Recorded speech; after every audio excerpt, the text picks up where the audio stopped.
গোবিন্দ তোমার চরণে যেন আমি জনমে জনমে দাস হয়ে থাকিতে পারি। হরি বল হরি বল হরি বল। ভক্তগণ,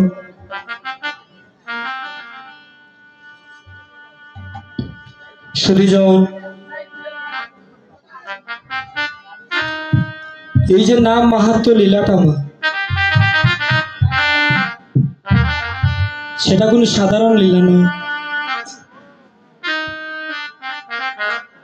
আর এই লীলাটা যে আমি যে আপনাদেরকে বলে একটু মনে আনন্দ দেব, তার কোনো ভাষা জ্ঞান আমার মধ্যে নেই।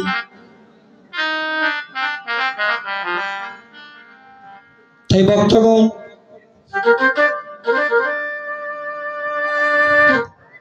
এই যে আজ আমরা সবাই একত্রিত হয়েছি শ্রীবাস সঙ্গনে এই রজনীতে,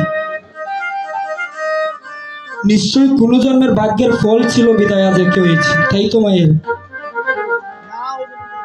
ছিল বিদায়, আজ সবাই একত্রিত হয়েছে। এই যজ্ঞ কোনো বড় লোক বসাতে পারে না বাবা। কত কোটি কোটি টাকার মালিক থাকে, কিন্তু এই হরিনাম ভুবন মঙ্গল মহাযজ্ঞ সবাই বসাতে পারে না। এই হরিনাম বসাতে হলে তাকে ভিখারি সাজতে হয়। কোনদিন রাজার বেশ ধরিয়া এই হরিনাম বসাতে পারবে না। ভগবান বললে এই শ্রীবাস সঙ্গনে কোনো ধনী নেই, মানি নেই, যেই আসবে সবাই আমার চরণের দাস হয়ে থাকবে, আর সবাই এই জগতে আমার সমদৃষ্টি হয়ে থাকবে। হরিবল হরি। ভক্তের অধীন ভগবান নিজে ছোট হয়ে বেড়ায় ভক্তের মন। ভগবান বললেন এই জগতে ভক্তই আমার মাতা পিতা, ভক্তই আমার গুরু, ভক্তই আমার নামে রেখেছে বাঞ্ছা কল্প। ভক্তের রাতে আহার করি, ভক্তের রাতে খাই, আর ভক্তের দেহ তরি যদি অচল হয়ে যায়, আমি নিজের হাতে বইটাবই।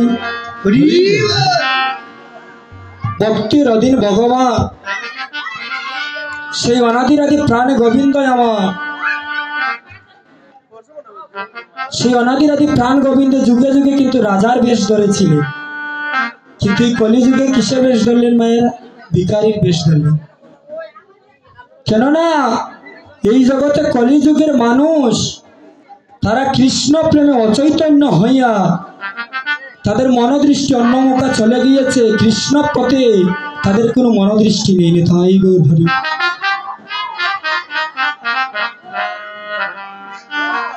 এই যে ঠাকুর করে পঞ্চতত্ত্ব গো, এখানে 5 জন তত্ত্ব নাম, সেই 5 জনের নাম কি? শ্রীকৃষ্ণ চৈতন্য আমার প্রভু নিত্যানন্দ, শ্রী অদ্বৈত গদাধর শ্রীবাসাদি গৌর ভক্ত বৃন্দ। গৌর ভক্ত বৃন্দ। ওই যে সবার ডান পাশে, আমাদের হাতের ডান পাশে মাথা মুন্ডন করা জোড়হাত, ওনার নাম কি বাবা? শ্রীবাস প্রভু। ওনার বাড়ি কোথায় কেউ বলতে পারবেন? হরি বল। আমাদের শ্রীবাস প্রভুর বাড়ি কোথায় বাবা? সিলেটে। তোমার দাদা একজন সিলেটের বিয়ানীবাজার পণ্ডিত পাড়া। এখানে কে কে গিয়েছেন দেখে হাতটা তুলুন তো। হাতে গোনা 2-3 জন, তাই তো। এখন যদি বলি সাদা পাথর কে কে গিয়েছেন, একজন বাচ্চা হাত তুলে বলবে আমার বাবার সাথে আমিও গিয়েছি, বলবে না বাবা? ওই যে শ্রীবাস প্রভু, যার নিজের অঙ্গনে পুত্র মারা গিয়েছে তবুও সে হরিনাম ছাড়ে নাই। তাই গৌর হরিব। এই হরিনামের কারণে সে গ্রাম ছেড়েছে, গড় ছেড়েছে, কিন্তু আমার প্রাণ গোবিন্দের মধুর মধুমাখা কৃষ্ণ নাম ছাড়ে নাই।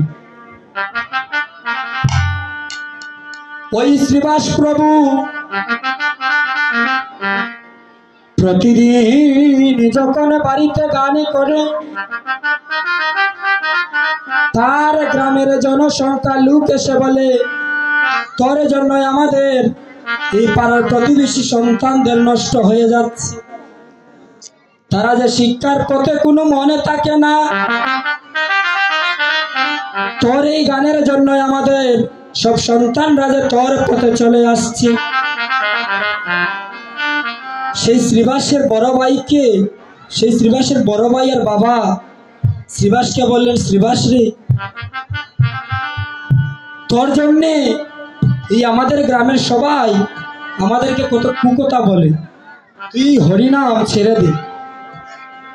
শ্রীবাসে বললেন, যতক্ষণ থাকবে আমার ভিতরে প্রাণ, ততক্ষণ না ছাড়ব মধুর মধু মাখা কৃষ্ণ নাম।